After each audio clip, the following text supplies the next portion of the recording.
दोस्तों नमस्कार। इस वीडियो में आपको अघोर पंथ की 3 प्रकार की साधनाएं, 3 प्रकार की दीक्षाएं और 18 सिद्धियों से मिलने वाली शक्तियों की सही जानकारी मिलेगी। दोस्तों, अघोर या अघोरी शब्द सुनकर जो सबसे पहली तस्वीर जहन में उभर कर आती है वो एक डरावनी वेशभूषा वाले गुस्सैल नग्न साधु की होती है जो शमशान में रहस्यमयी तंत्र क्रियाएं करते हों, जबकि सच्चाई इसके बिल्कुल उलट होती है। अक्सर सड़कों, रेलवे स्टेशनों और मार्केट एरिया में आपको ऐसे साधु मिल जाएंगे जो अपने को अघोरी बताते हैं, लेकिन उन्हें अघोर पंथ की ABC भी नहीं पता होती। अघोरियों के वेश में ऐसे ढोंगी बाबा आपको ठग सकते हैं, जबकि अघोरियों की सबसे बड़ी पहचान यही है कि वे किसी से कुछ नहीं मांगते।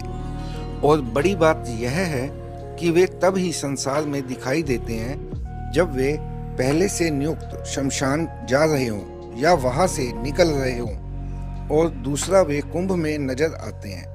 अघोरी को कुछ लोग ओघड़ भी कहते हैं। अघोरियों को डरावना या खतरनाक साधु समझा जाता है। अघोर का अर्थ है अ प्लस घोर, यानी जो घोर ना हो, डरावना ना हो, जो सरल हो, जिसमें कोई भेदभाव ना हो। कहते हैं कि सरल बनना सबसे ज़्यादा कठिन होता है। सरल बनने के लिए ही अघोरी कठिन रास्ता अपनाते हैं। साधना कंप्लीट होने के बाद अघोरी हमेशा हमेशा के लिए हिमालय में लीन हो जाते हैं। जिनसे समाज घृणा करता है, अघोरी उन्हें अपनाते हैं। लोग शमशान, लाश, मुर्दे के मांस और कफन आदि से घृणा करते हैं, लेकिन अघोर इन्हें अपनाते हैं। अघोर विद्या व्यक्ति को ऐसा बनाती है जिसमें वह अपने पराये का भाव भूलकर हर व्यक्ति को समान रूप से चाहता है, उसके भले के लिए अपनी विद्या का प्रयोग करता है। अघोर विद्या सबसे कठिन है, लेकिन तत्काल फलित होने वाली विद्या है। यह साधना करने से पहले मोह माया का त्याग जरूरी है, तभी इसमें सफलता पाई जा सकती है। मूल रूप से देखा जाए तो अघोरी उसे कहते हैं जिसके भीतर से अच्छे बुरे, सुगंध दुर्गंध, प्रेम नफरत, ईर्ष्या मोह जैसे सारे भाव मिट जाएं। अघोरी मानते हैं कि जो लोग दुनियादारी और गलत कामों के लिए तंत्र साधना करते हैं, अंत में उनका अहित ही होता है। मित्रों, शमशान में तो शिवा का वास है और उनकी उपासना हमें मोक्ष की ओर ले जाती है। अघोरी शमशान में 3 साधना करते हैं। नंबर 1 शमशान साधना, नंबर 2 शव साधना, नंबर 3 शिव साधना। शमशान साधना, जिसमें आम परिवारजनों को भी शामिल किया जा सकता है। इस साधना में मुर्दे की जगह शव पीठ की पूजा की जाती है। उस पर गंगा जल चढ़ाया जाता है। यहाँ प्रसाद के रूप में भी मांस मदिरा की जगह मावा चढ़ाया जाता है। सेकंड, शव साधना। शव साधना के चरम पर मुर्दा बोल उठता है और उसकी इच्छाएं पूरी करता है। इस साधना में आम लोगों का प्रवेश वर्जित रहता है। ऐसी साधनाएं अक्सर तारापीठ के शमशान, कामाख्या पीठ के शमशान, त्र्यंबकेश्वर और उज्जैन के चक्र तीर्थ के शमशान में होती है। तीसरी, शिव साधना। इस साधना में शव के ऊपर पैर रखकर खड़े रहकर साधना की जाती है। बाकी तरीके शव साधना की तरह ही होते हैं।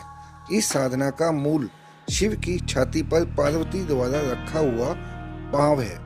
ऐसी साधनाओं में मुर्दे को प्रसाद के रूप में मांस और मदिरा चढ़ाया जाता है। मित्रों, अघोरियों के पास भूतों से बचने के लिए एक खास मंत्र रहता है। साधना के पहले अघोरी अगरबत्ती धूप लगाकर दीपदान करता है और फिर उस मंत्र को जपते हुए वह चीता और अपने चारों ओर लकीर खींच देता है।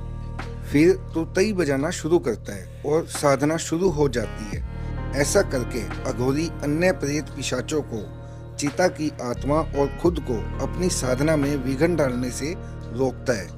मित्रों, अघोरियों के जीवन में सबसे अधिक अहमियत होती है गुरु की। अघोरी कितनी भी कोशिश कर ले, लेकिन बिना गुरु के उसे सिद्धि नहीं मिलती। उनकी गुरु दीक्षा भी आम संत महात्माओं के मुकाबले काफी अलग होती है। अघोर पंथ में पुरुष और स्त्री दोनों ही दीक्षा ले सकते हैं, लेकिन उन्हें अपने गुरु पर अटूट विश्वास रखना पड़ता है। अघोर पंथ में 3 प्रकार की दीक्षाएं होती हैं। पहली होती है हिरित दीक्षा। इसमें गुरु से गुरु मंत्र या बीज मंत्र कान में लिया जाता है, जिसे मंत्र सुकन भी कहते हैं।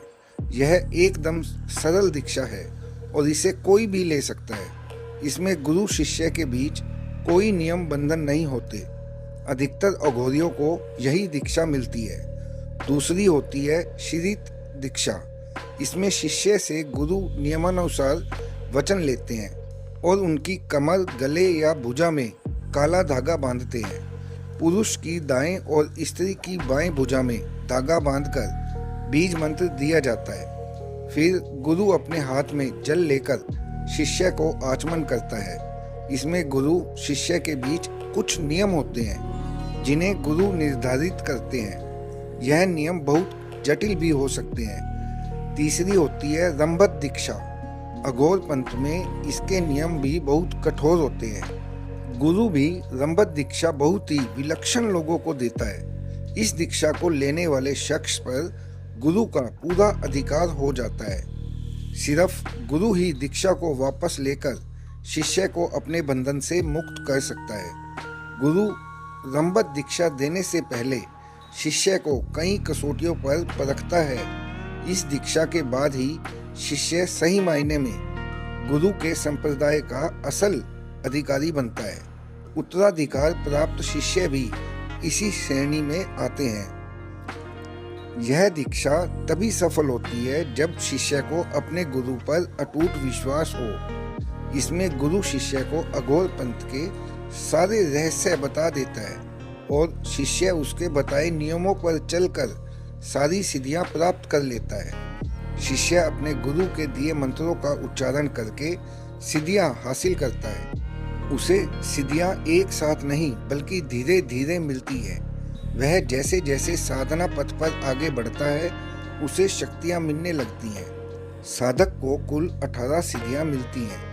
आइए जानते हैं इन सिद्धियों से अघोरी को कौन कौन सी शक्तियां मिलती हैं। सबसे पहले रक्षण शक्ति। गुरु मंत्रों का जाप करने पर शिष्य को सबसे पहले अपने जप और पुण्य की रक्षा करने की शक्ति मिलती है। वह अपनी और असहायों की मदद करने में भी सक्षम हो जाता है।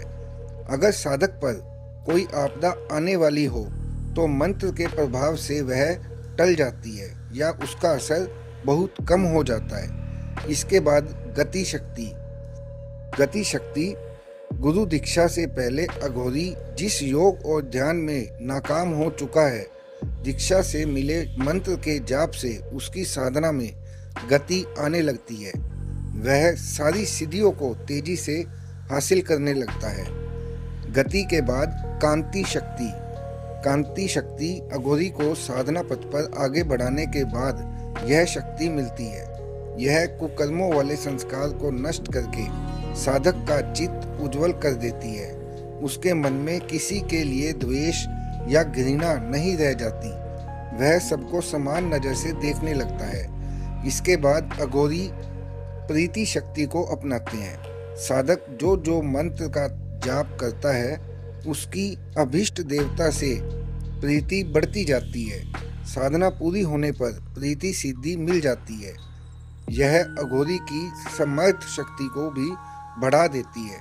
इसके बाद तृप्ति शक्ति मिलती है। अघोरी के मंत्र जाप के साथ उसकी अंतरात्मा में तृप्ति, संतोष बढ़ता जाता है। इस गुरु मंत्र को सिद्ध करने के बाद अघोरी की वाणी में सामर्थ्य आ जाता है, यानी भविष्यवाणी सच हो जाती है और उसका श्राप और वरदान भी फलित होने लगता है। तृप्ति के बाद अवगाम का अधिकारी बनता है। अवगाम शक्ति को सिद्ध करने के बाद अघोरियों को दूसरों के मन की बात पता चल जाती है। अघोरी को भूत और वर्तमान का पूरा ज्ञान हो जाता है। उसे पता चल जाता है कि सामने वाले व्यक्ति में कौन से भाव हैं और अतीत में उसके साथ क्या कुछ हो चुका है। 7वीं अवधि शक्ति है। इस सिद्धि को हासिल करना काफी मुश्किल है। यह साधक को त्रिकालदर्शी बना देती है। उसे सबकी आंतरिक चेतना के साथ एकाकार होने की शक्ति मिल जाती है। ऐसे अघोरी पल भर में यहाँ तक बता सकते हैं कि आप किस जन्म में क्या थे। इसके बाद श्रवण शक्ति मिलती है। इससे अघोरी सबसे सूक्ष्म और गुप्त श्रोता बन जाता है। वह देवलोक में संपर्क कर सकता है। इस तरह के अघोरियों का शिष्य अगर दूर से उन्हें पुकारता है तो उसकी पुकार अघोरी को साफ सुनाई देती है। वह अपनी शक्ति के अनुसार उसकी मदद भी कर सकता है। अगली स्वामी अर्थ शक्ति है।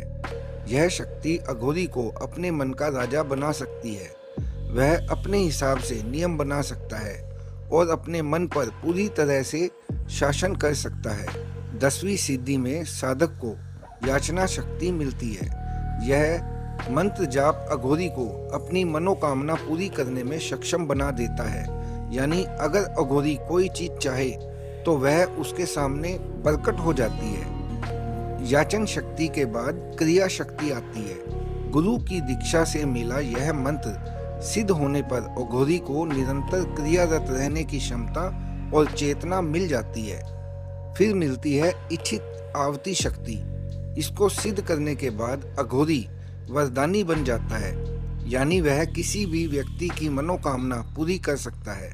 इसके बाद ज्ञान शक्ति मिलती है। यह शक्ति हासिल करने वाले अघोरी के हृदय में ज्ञान का प्रकाश बढ़ जाता है।